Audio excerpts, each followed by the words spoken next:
Praise the Lord. आप सभी विश्वासी बहन भाइयों को हमारे प्रभु यीशु मसीह के पवित्र और सामर्थी नाम में जय मसीह की। मेरे प्रियो, आज परमेश्वर के पवित्र कलाम में आप सबका स्वागत है और परमेश्वर आपको ब्लेस करे, बहुतायत की आशीष दे और आज के वचनों के द्वारा परमेश्वर आपसे बातचीत करे। हालेलुया। प्रियो, आज का वचन हम देखेंगे निर्गमन अध्याय 16 हम पढ़ेंगे। इसमें एक ऐसी घटना की चर्चा की गई है जो हमारे जीवन में हमें बहुत कुछ सिखाती है। हालेलुया।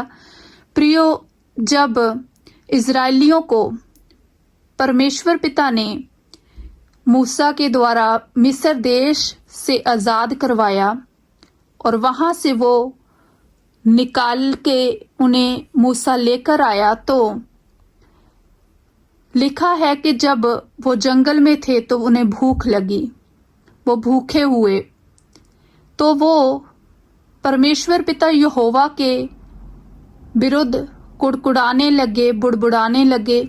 मूसा और हारून के बारे में भी बुड़बुड़ाने लगे और कहने लगे कि हम तो अच्छे थे जब मिस्र में थे, क्योंकि हमें भूख लगती थी तो हम अपनी मर्जी के अनुसार खाना खाते थे, लेकिन तुम हमें यहाँ इसलिए लेकर आए हो कि तुम हमें भूखे मार डालो। मेरे प्रियो, ये सारी बातें परमेश्वर उनकी सुन रहा था। ये वचन हमें ये बताते हैं प्रियो कि जब हम कई बार दुखी होते हैं, परेशान होते हैं, अपनी समस्याओं में फंसे होते हैं, तो हमें ऐसा लगता है कि परमेश्वर हमारी सुनता नहीं है, परमेश्वर हमें देखता नहीं है, परमेश्वर का ध्यान हमारी ओर नहीं है। पर ऐसा नहीं होता प्रियो।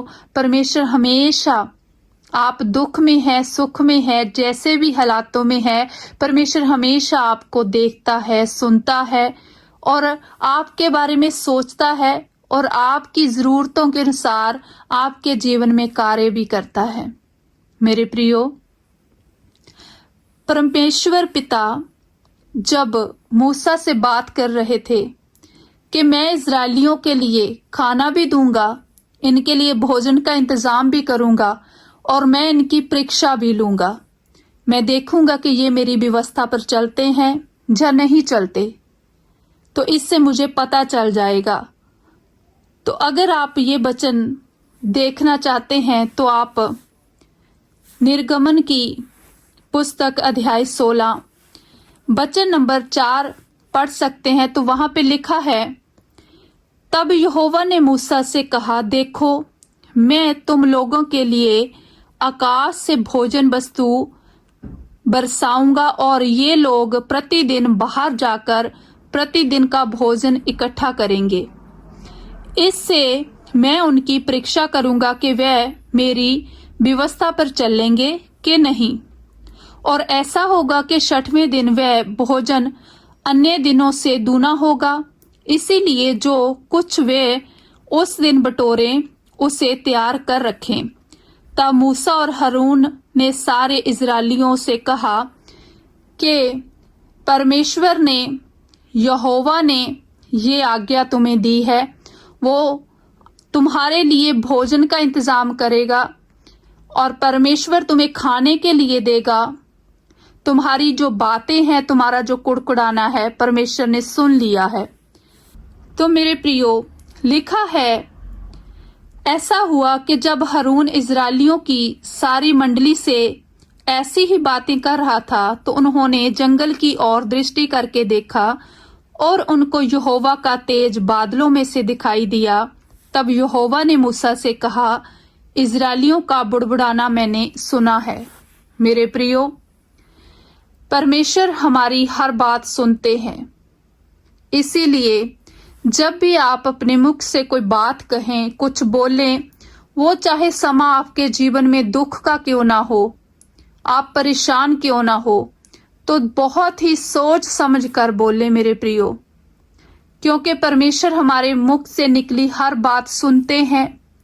हमारे बोलने से पहले वो जान जाते हैं कि हमने ख्यालों में क्या सोचा है। इसीलिए परमेश्वर हमेशा हमारा ध्यान रखते हैं। हर कंडीशन, हर स्थिति में वो हमेशा हमारे साथ होते हैं।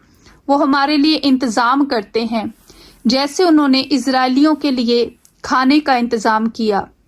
लेकिन मेरे प्रियो, यहाँ वचन ये भी बताता है कि परमेश्वर ने उन्हें भोजन देने का वादा तो किया और वो भोजन उनके लिए दिया भी, लेकिन साथ में एक आज्ञा भी दी कि प्रतिदिन का भोजन प्रतिदिन जाकर तुम्हें इकट्ठा करना है। ऐसा नहीं कि तुम 2-3 दिन का खाना जो है एक साथ इकट्ठा करके ले आओ। मेरे प्रियो, वचन बताता है, अध्याय 16 में आप पढ़ोगे तो लिखा है कि इजरायलियों ने, किसी ने कम भोजन इकट्ठा किया, किसी ने ज्यादा भोजन इकट्ठा किया, लेकिन जब वो भोजन नापा गया, देखा गया, तो वो सबका एक समान भोजन निकला। किसी का कम नहीं हुआ और किसी का ज्यादा नहीं हुआ। मेरे प्रियो, परमेश्वर हमें हमारी इच्छा के अनुसार सब कुछ देते हैं। वो हमारी इच्छा को जानते हुए, हमारे जीवन की हर जरूरत को जानते हुए उसे जरूर पूरा करते हैं। वो किसी से कम या ज्यादा प्रेम नहीं रखते। वो सबको एक समान प्रेम करते हैं। गरीब उनके लिए गरीब नहीं, अमीर उनके लिए अमीर नहीं। वो सबको एक ही नजर से देखते हैं। लेकिन इजरायलियों ने क्या किया कि परमेश्वर की इस बात को सुनकर अनसुना किया और अपनी इच्छा के अनुसार कम ज्यादा बटोरा। मेरे प्रियो, हम यही गलती अपने जीवन में करते हैं। हम भाग दौड़ करते हैं। हम चाहते हैं कि हम इतनी प्रॉपर्टी या इतनी जमीन जायदाद, इतनी अपना बैंक बैलेंस बना लें, लेकिन जितना परमेश्वर ने, हम, ऐसा नहीं है कि हमें नहीं करना चाहिए, लेकिन जितना हमारे जरूरतों के लिए हमें चाहिए उतना सब इंतजाम परमेश्वर हमारे लिए करते हैं। मेरे प्रियो, और परमेश्वर ने आज्ञा दी कि 6वें दिन तुम्हें भोजन 2 दिन का इकट्ठा करना है, ता जो 7वें दिन का जो विश्राम दिन है, तुम अपने अपने घरों में बैठकर मेरी जो व्यवस्था है उसे पूरा करो। मेरे प्रियो, 6वें दिन उन्होंने, जैसे बाइबल बताती है कि 2-2 दिन का जो भोजन था इकट्ठा किया और विश्राम दिन के लिए रखा, और 7वें दिन जो है विश्राम किया और उस भोजन को खाया। मेरे प्रियो, और इससे क्या हुआ कि परमेश्वर की जो व्यवस्था थी वो भी पूरी हुई। मेरे प्रियो भाई और बहनों, बाइबल बताती है कि उस दिन भी कुछ इजरायली लोग थे जो वो बाहर भोजन ढूंढने गए, 7वें दिन भी, क्योंकि वो परमेश्वर की व्यवस्था से हमेशा हटकर ही चलते आए थे। वो उस दिन भी परमेश्वर की जो व्यवस्था थी उसे भूलकर बाहर भोजन ढूंढने गए, लेकिन लिखा है कि उस दिन उन्हें कोई भी भोजन नहीं मिला। सो मेरे प्रियो, परमेश्वर ने हमारे लिए जो दिन ठहराए हैं, 6 दिन काम करने के लिए, 7वां दिन विश्राम करने के लिए, हमें परमेश्वर की इस इच्छा को, इस व्यवस्था को हमेशा पूरा करना चाहिए।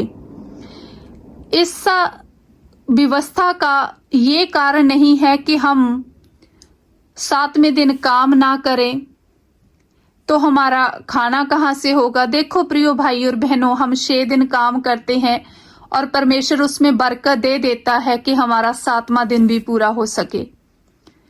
और अगर हम 6 दिन काम करते हैं और 7वें दिन हम आराम करेंगे तो अगले 6 दिन के लिए हम बिल्कुल तैयार रहते हैं कि हम पूरा वीक काम कर सके।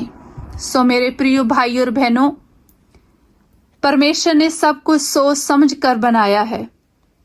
अगर परमेश्वर ने दिन ठहराया है तो रात भी सोने के लिए ठहराई है, बनाई है। मेरे प्रियो, अगर हम आराम नहीं करेंगे तो काम नहीं कर पाएंगे। परमेश्वर सब कुछ जानते हैं। आप परमेश्वर की इच्छा के अनुसार चलें। हर इंसान ये भूख प्यास के चक्कर में भूल जाता है कि परमेश्वर की कुछ योजनाएं हैं हमारे जीवन में, लेकिन परमेश्वर कभी नहीं भूलते। परमेश्वर हमेशा हमें देखते हैं, हमें सुनते हैं और हमारी जरूरतों को पूरा भी करते हैं। इसीलिए परमेश्वर के वचनों को समझो, परमेश्वर की दिल की गहराई को समझो, परमेश्वर के इतने करीब जाओ कि आपको अगर दुख भी हो जीवन में तो वो दुख में भी आप सुकून महसूस कर सको कि आपके साथ जिंदा खुदा हमेशा साथ में है, वो आपके हमेशा अंग संग है, आपको कभी अकेला नहीं छोड़ता। इससे बड़ी बात और क्या हो सकती है प्रियो। हालेलुया। ये वचन मैं आपके साथ शेयर करती हुई आपका धन्यवाद करती हूँ। परमेश्वर आपको ब्लेस करे, बहुतायत की आशीष दे। आप सबको जय मसीह की।